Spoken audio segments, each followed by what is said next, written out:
જય હિન્દ, જય ભીમ, જય વિયતમાં. હું લોકગાયક કાજલ મહેરિયા ઘણા સમયથી ચર્ચાનો મુદ્દો જે વાત મારા પારિવારિક હતી, ઘરની વાત હતી, એટલે ઘરમાં જ રહે એવી ભાવનાથી તમારી સમક્ષ ક્યારે રજૂઆત નથી કરી. પરંતુ આજે હદનો છેડો પાર થઈ ગયો હોય એવું મને લાગે છે.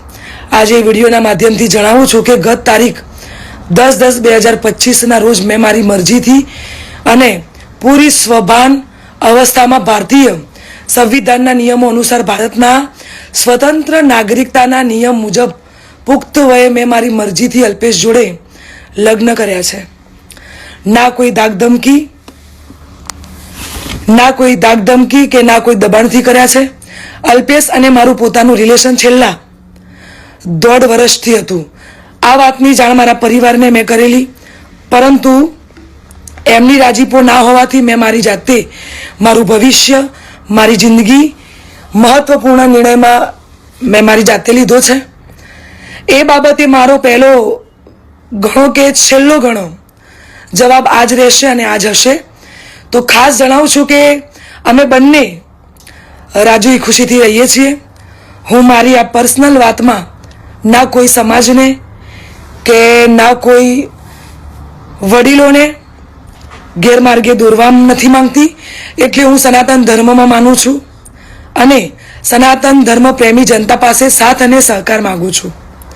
અને ખાસ એ વાત કે હું ધર્મ પરિવર્તન કરવા નહોતી માંગતી, એટલા માટે અત્યાર સુધી હું ચૂપ હતી. આ નિર્ણય પર અડગ રહી છું એનું કારણ કે હું સનાતની છું અને મારા પરિવાર દ્વારા અલ્પેશ અને મારા પર જે આક્ષેપો નાખવામાં આવ્યા છે, અલગ અલગ ધમકીઓ, મારી નાખવાની, ઉપાડી દેવાની, આ બધી ધમકીને અને ખાસ કે મારા સાસરે એટલે કે શેરથા જઈને જેમ તેમ બોલી અને ધમકીને આપી બધી વાહિયાત વાતોથી કંટાળીને તમને બધાને વિડીયો દ્વારા જણાવું છું. અને આજ પછી આવી કોઈ પણ ફાલતુ વાતોનો મારે જવાબ આપવો પડે એવું હું જરૂરી નથી માનતી. તો પ્લીઝ આજ સુધી મેં લોકોનું અને મારા પરિવારનું જ વિચાર્યું છે, પણ હવે હું મારું વિચારીશ. આ ઉપરાંત કોઈ પણ ખરાબ કોમેન્ટ કે હેરાનગતિ પહોંચાડશે તો ભારતીય ન્યાયતંત્રની મદદથી કાયદેસરની કાર્યવાહી કરવામાં આવશે. જય હિન્દ, જય ભીમ, જય વિયતમાં.